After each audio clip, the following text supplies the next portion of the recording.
Oi pessoal, eu tô aqui de volta com mais um vídeo para vocês. Eu sou a doutora Maria Fernanda, sou médica psiquiatra e hoje a gente vai conversar um pouquinho sobre como reagir quando a gente tiver uma crise de pânico. Eu já fiz um vídeo, a gente conversou um pouco sobre o que é o transtorno de pânico, eu expliquei um pouco sobre as crises de pânico e por mais que a gente use a medicação, faça a terapia, isso diminui a chance com que a gente tenha as crises, mas mesmo, principalmente no início do tratamento, as crises podem continuar acontecendo.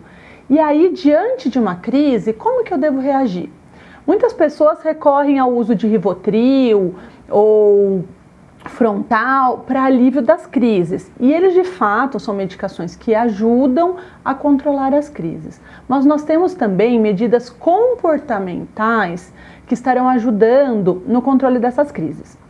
Então é o seguinte, a primeira coisa que a gente precisa entender é que por mais que eu tenha uma crise de pânico, vocês lembram o que é a crise de pânico? Que é aquela sensação que a pessoa tem de que está de fato morrendo, está com uma sensação iminente de morte, ela começa a ter, o coração acelera, começa a ter falta de ar, pode ter enjoo, diarreia, suor frio nas mãos, extremidades frias também, tremor, desmaios. Então assim, quando a gente tem a crise de pânico, eu tenho todas essas sensações físicas. Por mais que eu sinta que eu estou morrendo, muitas vezes a gente chega no hospital e vai aferir a pressão, vai ver quanto tá os batimentos cardíacos e tá tudo normal, mas a sensação é de como se estivesse de fato morrendo. Então, sabendo disso, eles desenvolveram uma técnica que chama acalme-se. O que é o acalme-se? É uma técnica mnemônica, ou seja, cada letra vai corresponder a uma ação que a pessoa pode ter diante da crise.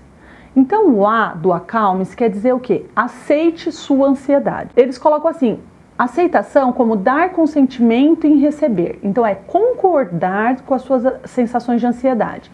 A partir do momento que meu coração começou a acelerar, eu comecei a ter falta de ar, eu sei que eu vou ter essa situação, eu sei que é desconfortável, mas ao mesmo tempo eu sei que a crise de pânico ela tem uma duração e ela vai passar.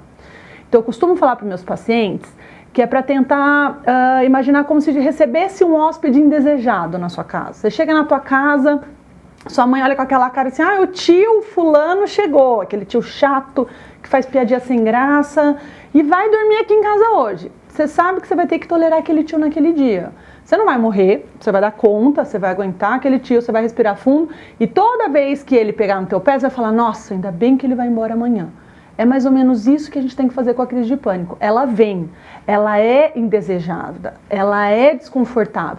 Mas o que eu tenho que pensar é, a parte boa é que eu sei que ela vai passar daqui a pouco. Eu sei que esses sintomas que eu estou sentindo, eles daqui a pouco vão melhorar. Então, aceite a sua ansiedade. Muitas pessoas desesperam. Estão lá conversando, de repente sentiu uma batedeira, acelerou o coração, já fala, meu Deus, eu acho que eu vou ter crise, eu acho que eu vou passar mal, eu acho que eu tenho que ir para casa, eu acho que eu não vou ficar bem. E aí a pessoa acaba se entregando à ansiedade. Então aceite com mais tranquilidade, por mais difícil que seja. E o C? O C é contemple as coisas à sua volta. A gente tem uma tendência, quando a gente tem a crise de pânico, de hipervalorizar os nossos sintomas. Então meu coração começou a acelerar, eu comecei a ter falta de ar, eu fico hipervigil e presto atenção em tudo que eu tô sentindo no meu corpo. Então eu falo, meu Deus, meu dedão tá formigando, antes não formigava. Nossa, agora minha orelha tá esquentando, antes não esquentava. Então eu fico hipervigil. O que a gente orienta? Deixe acontecer com o seu corpo o que tiver que acontecer. E sem julgamento, nem pense assim, meu Deus, antes o meu dedão formigava e agora não formiga, ou nossa, que bom, antes meu coração batia desse jeito e agora tá batendo de outro jeito. Simplesmente entenda tudo o que está acontecendo. Olha, é da crise, eu sei que a crise pode vir cada vez de um jeito, da outra vez bateu o meu coração, dessa vez eu estou respirando mais acelerado. E tente lembrar que você não é a sua ansiedade. O que eu quero dizer com isso? Uma coisa, sou eu, Maria Fernanda, que estou sentindo ansiedade nesse momento. Outra coisa é eu achar que porque eu estou com ansiedade, pronto, tudo está perdido, eu não vou conseguir resolver e ela vai me dominar. Então nós já falamos do acalme-se, do A, do C e agora vem um outro A. O que esse segundo A quer dizer? Ele quer dizer, haja com sua ansiedade. Muitas pessoas, quando estão ansiosos e começam a apresentar a crise de pânico, eles tendem a parar tudo que eles estão fazendo e geralmente se refugiar em algum lugar. Então, se eu passo mal quando eu estou no meu trabalho, eu pego o primeiro táxi que eu vejo e corro para casa. Se eu passo mal e eu estou no shopping, eu saio do shopping e vou embora. Se eu estou num lugar muito cheio, eu pego e vou no banheiro que está mais tranquilo. Isso é ruim porque a gente acaba fugindo da situação. A crise de pânico, ela tem um tempo específico, então ela vai passar depois de um determinado tempo. Só que como eu fui embora, a impressão que eu tenho é, ela passou porque eu fui embora, porque se eu continuasse, ela ia piorar. Mas não é isso que acontece. O que os estudos mostraram é que a crise de pânico, ela atinge um pico, mas depois desse pico, ela começa a diminuir. Então, se eu comecei a ter uma crise de pânico no meu trabalho, o que se orienta é, não interrompa todas as suas atividades, continue fazendo elas, mas num ritmo mais lento, mas mantenha. Então, eu comecei a ter crise, meu coração começou a acelerar, então tá bom, então eu vou só mandar esse e-mail, ou eu vou ficar mais tranquila e vou conversar com meu colega sobre uma pauta que estava faltando, ou eu vou levantar e vou tomar um café. Mas tente tirar um pouco o foco do teu corpo e coloque esse foco no ambiente. Uma das coisas que ajuda é a gente tentar colocar um foco numa outra coisa. Então, por exemplo, eu estou ali no meu trabalho, eu vou parar e eu vou começar a contar quantas pessoas estão usando o celular naquele momento. Ou então eu estou no trânsito e eu comecei a ter uma crise de pânico, então eu vou contar quantos carros azuis passam por mim.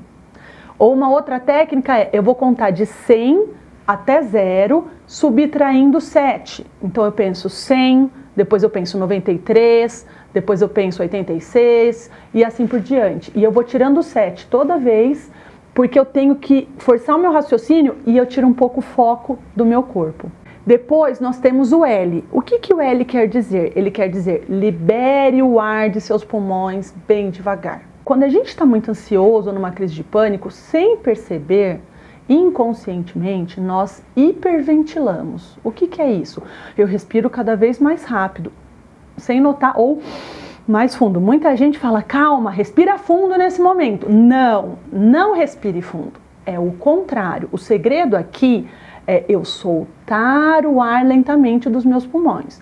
Eu não preciso puxar ele forte. Eu vou inspirar normalmente, mas eu solto o ar lentamente.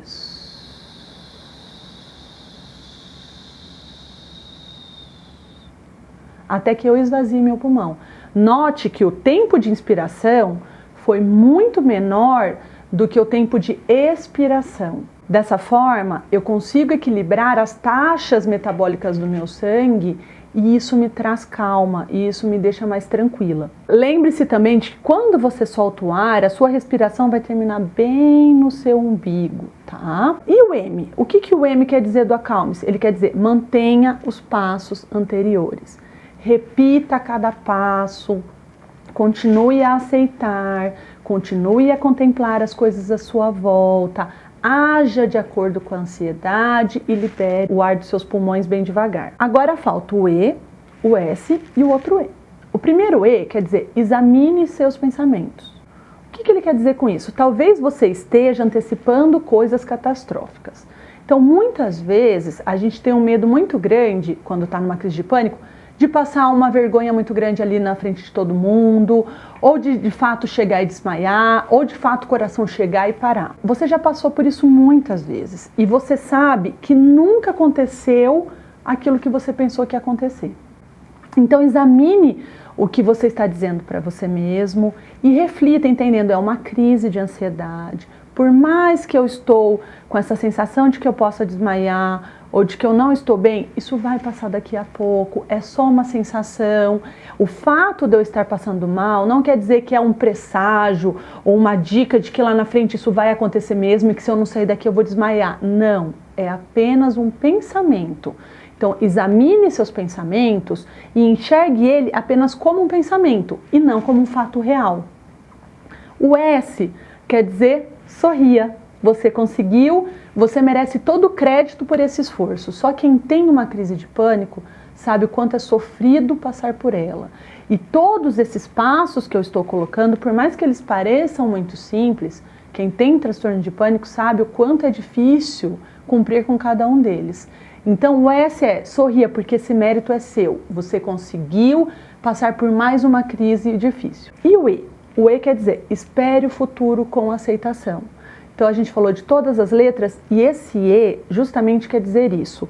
Livre-se do pensamento mágico, você se livrou da ansiedade da sua vida. A gente não tem como, nós precisamos da ansiedade para sobreviver.